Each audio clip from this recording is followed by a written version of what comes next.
రాష్ట్రంలో ఎండలు దంచుకొడుతున్నాయి. మునుపెన్నడూ లేనంతగా 45 డిగ్రీలపైనే ఉష్ణోగ్రతలు రికార్డ్ అవుతున్నాయి. మండే ఎండలకు జనం అవస్థలు పడుతున్నారు.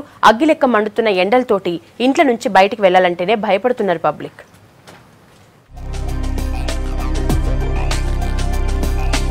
రాష్ట్రంలో ఎండలు మండుతున్నాయి. పొద్దుగాల 7-8 గంటల నుంచే ఎండలు అగ్గిలెక్కని సుర్రుమంటున్నాయి. ఎండలు బగబగ మండుడుతో ఇండ్లకెళ్లి బయటికి రావాలంటేనే జనం జంకుతున్నారు. పగటిపూట జనం లేక రోడ్లన్నీ ఖాళీగా కనిపిస్తున్నాయి. మునుపెన్నడూ ఇంతగనం ఎండలు కొట్టలేదంటున్నారు జనం. అధికారులు ప్రత్యేకంగా ఏం చేయలేదులే కానీ ఎండలు మాత్రం జిల్లా వ్యాప్తంగా రాష్ట్ర వ్యాప్తంగా 40-45 డిగ్రీల పైగా ఉన్నటువంటి పరిస్థితి మనకు కనపడతా ఉంది.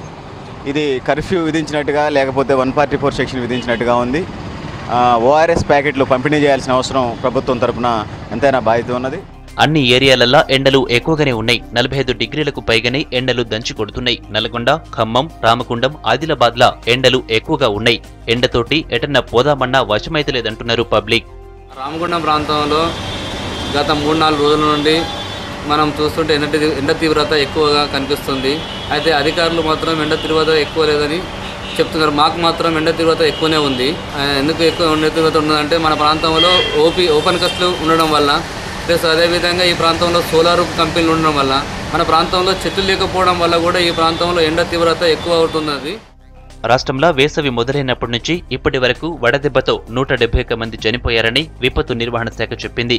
అత్యధికంగా ఖమ్మం జిల్లాలో 56 మంది వడదెబ్బతో చనిపోయారు. కరీంనగర్లో 27 మంది, నల్గొండలో 25 మంది, మంచిర్యాలలో 12 మంది చనిపోయారు. సింగరేణి గనులున్న ప్రాంతాల్లో ఎండ నిప్పులు కక్కుతోంది. చాలా మండలాల్లో 45 డిగ్రీలకు పైగానే గరిష్ట ఉష్ణోగ్రతలు నమోదవుతున్నాయి. వడగాల్పుల కారణంగా వందల సంఖ్యలో అస్వస్థతకు గురై ఆసుపత్రుల పాలయ్యారు. ఆంధ్రప్రదేశ్ సముద్ర తీరం వెంబడి అల్పపీడన ద్రోణి ఉండడం ఉత్తర భారతదేశం నుంచి వేడిగాలులు వీస్తున్నాయి. దీంతో ఏపీ, తెలంగాణపై వడగాల్పుల ఎఫెక్టు ఉందని వాతావరణ శాఖ అంటోంది. మరో 4 రోజుల పాటు రాష్ట్రంలో తీవ్ర స్థాయిలో వడగాల్పులు ఉంటాయని హెచ్చరిస్తోంది.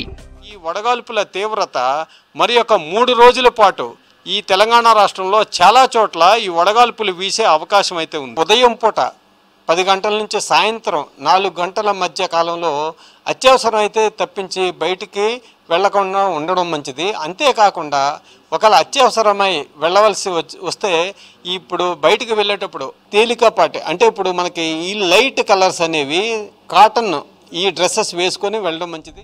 రాష్ట్రంలో ఎక్కువగా ఎండలు భద్రాద్రి కొత్తగూడెం జిల్లాల రికార్డైనాయి. భద్రాద్రి కొత్తగూడెం జిల్లాల 47 డిగ్రీల టెంపరేచర్ రికార్డైతే నల్గొండ, సూర్యాపేట, కుమ్రంభీం, ఆసిఫాబాద్ల 46 డిగ్రీలు, ఆదిలాబాద్, కరీంనగర్, వరంగల్ల 45 డిగ్రీలు నమోదైంది. ఇక హన్మకొండ, రామగుండంల 44 డిగ్రీలు, మహబూబ్ నగర్, మెదక్ల 43 డిగ్రీలు, హైదరాబాద్ల 42 డిగ్రీల ఉష్ణోగ్రత రికార్డైంది.